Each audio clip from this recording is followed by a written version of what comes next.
σας, καλώς ήρθατε στο κανάλι μου. Πάμε σήμερα να φτιάξουμε μακαρονάδα. Μια ωραία μακαρονάδα με λευκή σάλτσα. Δεν θα έχει κρέμα γάλακτος, είναι λίγο ιδιαίτερη. Μην ξεχνάτε να κάνετε κοινοποίηση στα βίντεό μου, να κάνετε γραφούλα στο κανάλι μου. Οτιδήποτε χρειάζεστε μπορείτε να δείτε στην ομάδα μας Μαγειρικές Απολαύσεις στο Facebook. Γράψτε μου ένα σχόλιο αν σας άρεσε η συνταγή ή από που με βλέπετε. Και τώρα πάμε να σας δείξω την εκτέλεση και τα υλικά. Θα βάλω σε 2 λίτρα νερό μια μισή κουταλιά της σούπας αλάτι. Μέχρι να βράσει το νερό μας, πάμε εμείς να ξεκινήσουμε τη σάλτσα. Θα βάλουμε σε ένα τηγάνι βαθύ ή σε μια κατσαρόλα λάδι, να σκεπάσουμε τον πάτο του τηγανιού ή της κατσαρόλας. Ωραία. Ανάβουμε τη φωτιά μας.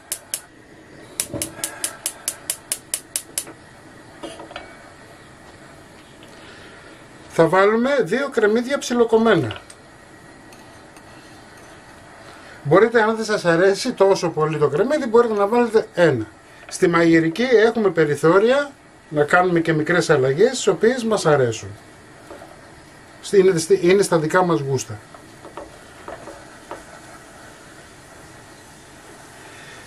Θα βάλω μια γλυκιά κόκκινη πιπεριά.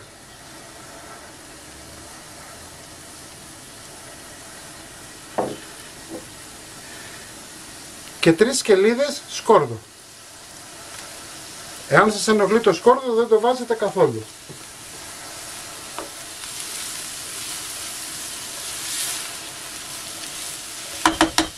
Αφήνουμε για 4-5 λεπτά να τσιγαριστούν καλά. Εφόσον έχουν αρχίσει και γυαλίζουν, θα βάλουμε 250 γραμμάρια μπέικον.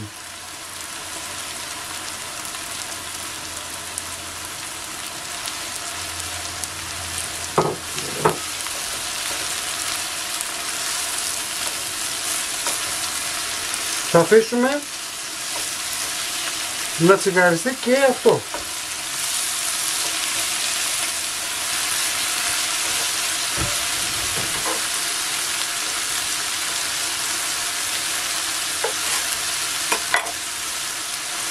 Θα ψιλοκόψουμε λίγο μαϊντανό.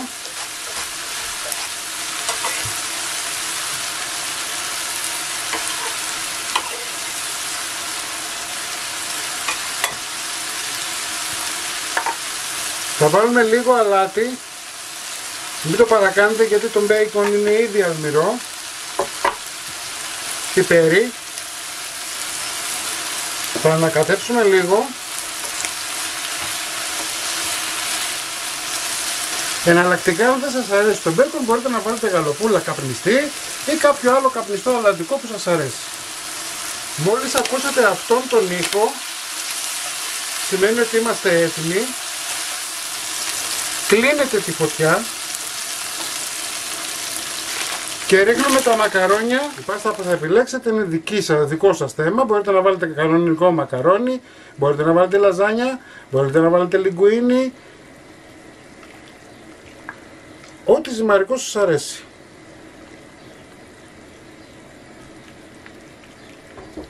Λοιπόν, αφήνουμε για 5 λεπτά να βράσουνε και θα συνεχίσουμε σε λιγάκι.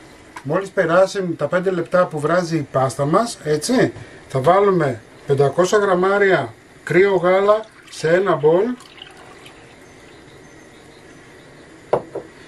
25 γραμμάρια corn flour ή νησεστέ,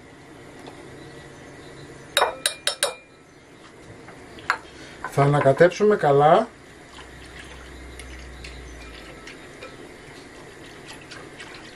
και θα ανάψουμε τη φωτιά μας.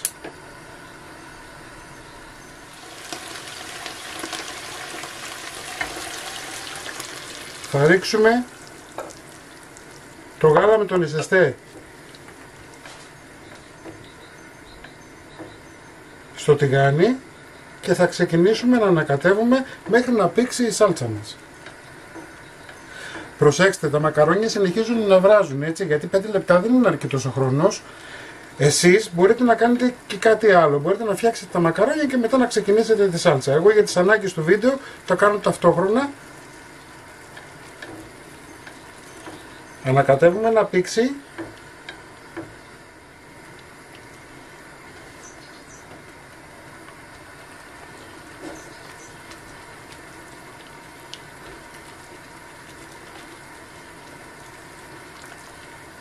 Κοιτάξτε τι ωραία που γίνεται.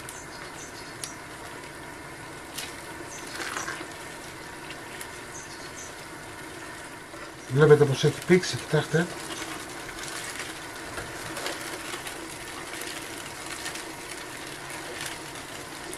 Κλείνουμε τη φωτιά μας. Εφόσον το είδαμε ότι έπηξε, θα βάλουμε ψιλοκομμένο μαϊντανό, 150 γραμμάρια παρμεζάνα και με μία κουτάλα τώρα θα πάρουμε ζουμί από τα μακαρόνια, από την πάστα μας, για να την φτάσουμε στο σημείο που θέλουμε. Κοιτάξτε τι ωραία παχύρευστη έχει γίνει.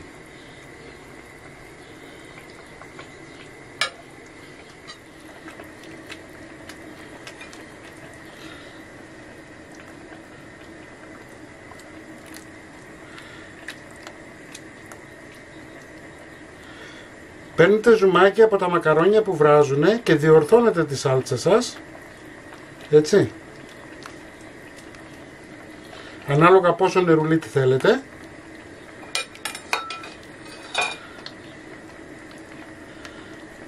Δεν υπάρχει περίπτωση να σας πάει κάτι στραβά.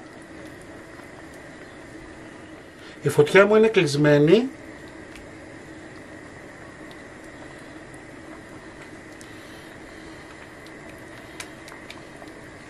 Απλά να έχετε υπόψη σας ότι όταν θα κρυώσει θα σφίξει, οπότε καλύτερα να είναι λίγο πιο πολύ νερουλί, μπορείτε να βάλετε δηλαδή περισσότερο ζουμάκι για να έχετε μία σάλτσα ωραία.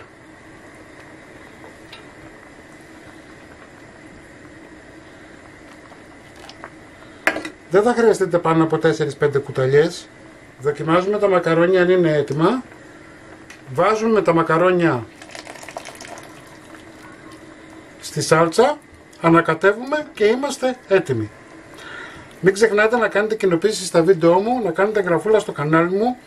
Οτιδήποτε χρειάζεστε μπορείτε να έρθετε στην ομάδα μας Μαγειρικές Απολαύσεις στο Facebook και εμείς θα τα ξαναπούμε πάλι με ένα επόμενο βίντεο. Γεια και χαρά σας!